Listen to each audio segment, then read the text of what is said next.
Start করি। সকলকে শুভ সন্ধ্যা। আজকে খুবই ভালো দিন। আমি একটা মার্ডার কেসে উইদাউট গিভিং আমি বলবো কি খুব বেশি এফর্ট সুস্থ ভাবে 8টা 8.5টা মাস মধ্যে আজকে কনভিকশন করলাম। এন্ড এটা এক মাস ইনক্লুড করে আমার দুর্গা পূজা যে টাইমে আমার কোর্ট বন্ধ ছিল। তো খুবই সুন্দর কাজ করেছে মধ্যমগ্রাম থানার যে টিম আছে, ট্রায়াল মনিটরিং টিম, এই কেসে যে স্পেশাল পিপি আছেন শ্রী বিভাস চ্যাটার্জি, ইনার পুরো টিম খুব হার্ডওয়ার্ক করেছে। তো আগে আমি একটু ইনভেস্টিগেশন পার্ট বলে দিই। 25 ফেব্রুয়ারি সকালে 7:30টা নাগাদ আমার কাছে সিপি ক্যালকাটা স্যার যে আছেন ওনার একটা কল ঢুকে ও স্যার বলেন কি আমার কুমারটুলি যে ঘাট আছে ওখানে একটা দুটো সাসপিশিয়াস মহিলা with the suspicious trolley bag, যার মধ্যে একটা somewhere around 50 years old একটা মহিলার আনআইডেন্টিফাইড একটা মহিলার বডি আছে, অ্যাম্পিউটেড বডি আছে, এটা পাওয়া গেছে। और इनाके একটু জিজ্ঞাসাবাদ করে দেখা গেলাম কি ইনার বাড়ি আছে মধ্যমগ্রাম থানার। এন্ড স্যার তারপরে আমাকে ইনস্ট্রাক্ট করেন কি একটু আইসি কে পাঠাবেন, ওখানে ভেরিফাই করে নেবেন কি এটাই কি পিও অ্যাকচুয়ালি বাড়ি আছে কিনা, ওখানে থাকে কিনা। তারপরে আমার সঙ্গে সঙ্গে আইসি মধ্যমগ্রাম আর ওনার যে টিম আছে বিরেশপল্লী যেখানে ও রেন্টেড একটা ভাড়াটিয়া হিসাবে থাকতো ওখানে যায়। একটু জিজ্ঞাসাবাদ করে দেখে গেলাম কি ওখানে যে দুটো একিউজ মহিলা যার নাম ফাল্গুনী ঘোষ আর আরতি ঘোষ আছে ये এখানে ভাড়াটিয়া হিসাবে থাকে একটা ঝুমা সরকার বাড়িতে। তারপরে আইডেন্টিফাই করলাম কি বডি কার আছে, তো ভিকটিম সুমিতা ঘোষ ওনার হাজবেন্ডের পিসি হয়ে আইডেন্টিফাই হয়েছে। And with that investigation start हुए। 2 दिन कैलकाटा पुलिस इन्वेस्टिगेशन आगे नॉर्थ पोर्ट पीएसए केस हुए। सेम डे अपनी सबई छिलाम, सेम डे पीओते Calcutta police with their forensic team आसे पियोर एकटा फॉरेंसिक विजिट हुए। एंड तारपरे पीएमबी कैलकाटा मेडिकल कॉलेजे हुए। एंड 27 फरवरी judicially this case was transferred to Madhyamgram PS।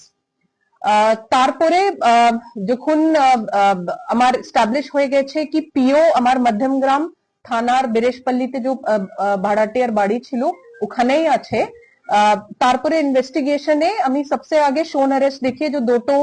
মহিলা ছিল ওনার পিসি নি এন্ড সিসিটিভি ফুটেজ কালেকশন করতে স্টার্ট করি। কিছু আমাকে ক্যালকাটা পুলিশ হেল্প করেছে, কুমারটুলি ঘাট থেকে কি করে এসেছে ওখানে দেখা গেছে কি একটা সাদা রঙের ট্যাক্সি ছিল ওখান থেকে ও নেমেছে এন্ড ওটাই ডেভেলপ করে কিছু উনি দিয়েছেন। ওটা আমি পেয়েছি কি দোলতলা থেকে উনি একটা সাদা রঙের ট্যাক্সিতে উঠেছেন।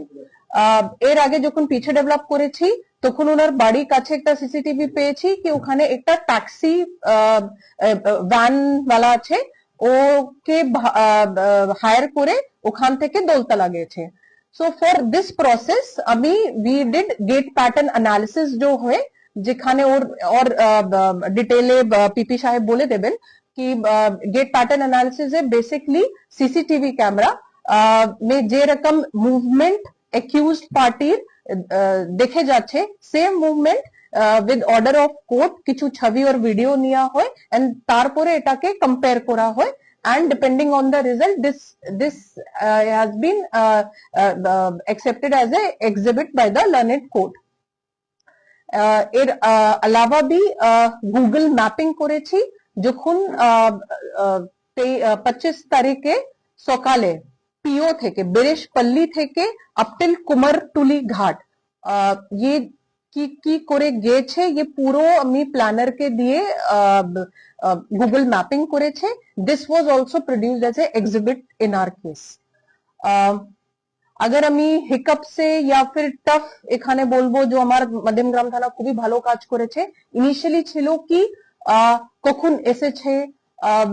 মোটিভ কি ছিল আগে যে দুটো অ্যাকিউজ ছিল দুটো মহিলা কোশ্চেন ছিল কি কি উনি এরকম এত বেরহমি সে অ্যাম্পিউট করতে পারবেন কি পারবেন নাকি কাউকে হায়ার করেছেন তো ওটাকে নিয়ে फिर বারবার রিগ্রেস ওনার জিজ্ঞাসাবাদ হয়েছে and then we got to know কি যে আরতি ঘোষ আছে যে মা ছিল ও এক টাইমে কিছু medical profession I think something related to আয়া या নার্স ছিলেন তো ওনার কাছে কিছু she had knowledge of this medical profession তো ওই বেসিক্যালি ওনার পা जो আছে ওটা কেটেছে বিকজ যে বড় নীল ট্রলি ব্যাগ ছিল ওর মধ্যে বডি ঢুকছিল না ট্রলি ব্যাগ কি করে অ্যাকোয়ার করেছেন that was also a very interesting story কি আগে ওনার বাড়িতে একটা ছোট ট্রলি ব্যাগ ছিল ওখানে ও ট্রাই করেছে ঢুকাতে ঢুকাতে পারেনি নেক্সট ডে সুমিতা ঘোষ যে ভিকটিম আছে ওরই এটিএম কার্ড নিয়ে ওরই টাকা খরচ করে ওর বডিকে কিভাবে ডিসপোজ করবে ওটা ট্রলি ব্যাগ বড় বাজার থেকে কিনেছে কোথায় থেকে কিনেছে वो भी একটা আমার ডিফিকাল্ট পার্ট ছিল বিকজ শপ আইডেন্টিফাই করতে পারছিল না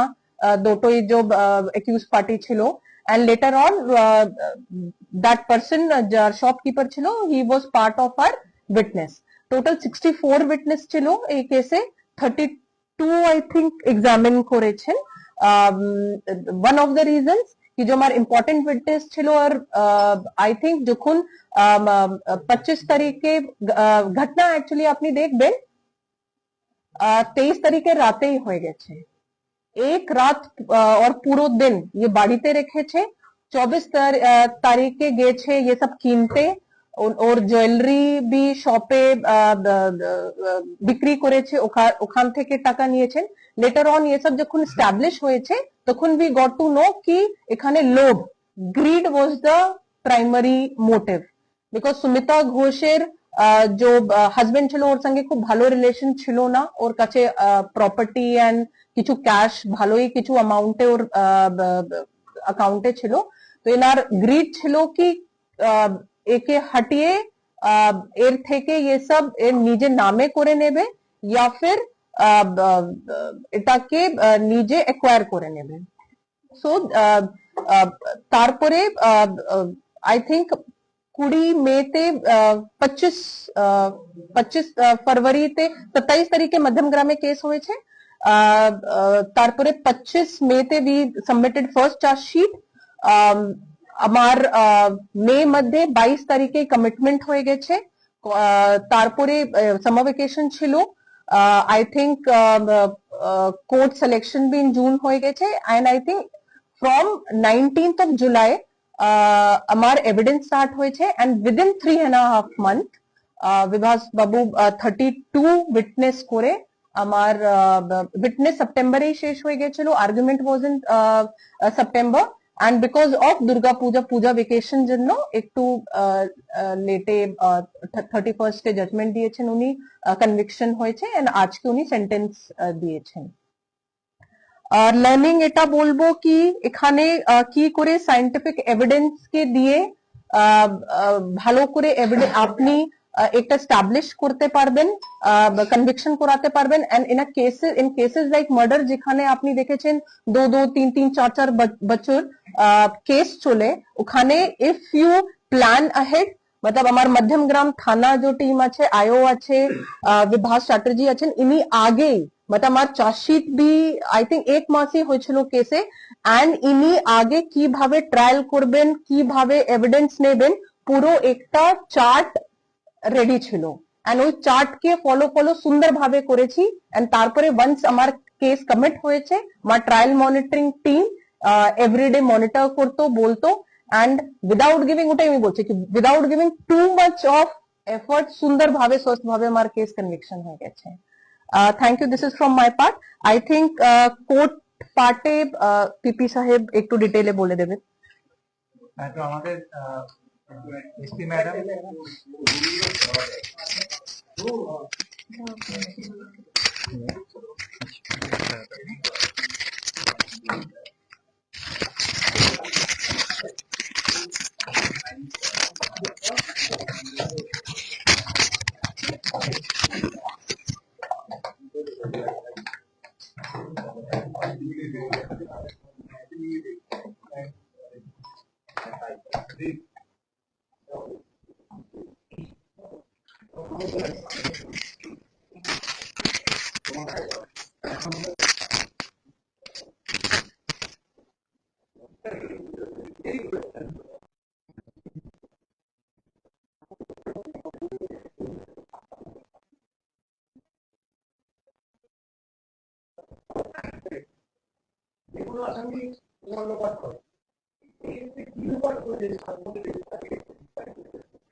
হ্যাঁ, এটা বিরাট বড় জিনিসটা লোপাট করছিল বলটাকে নিয়ে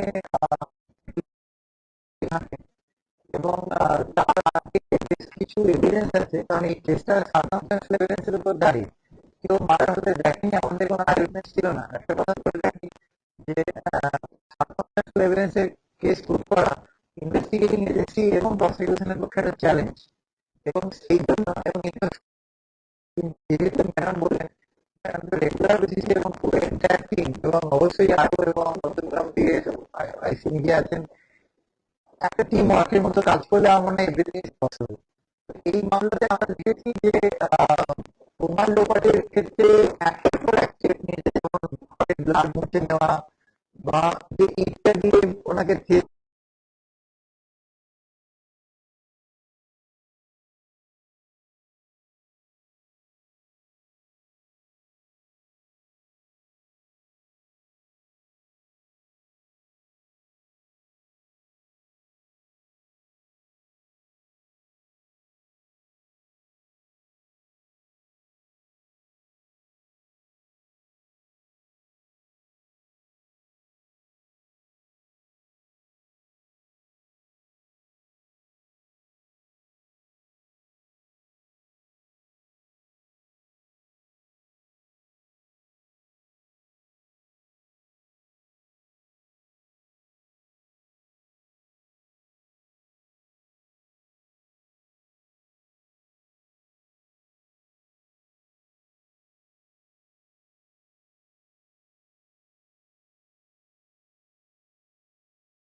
লাস্টের দিকে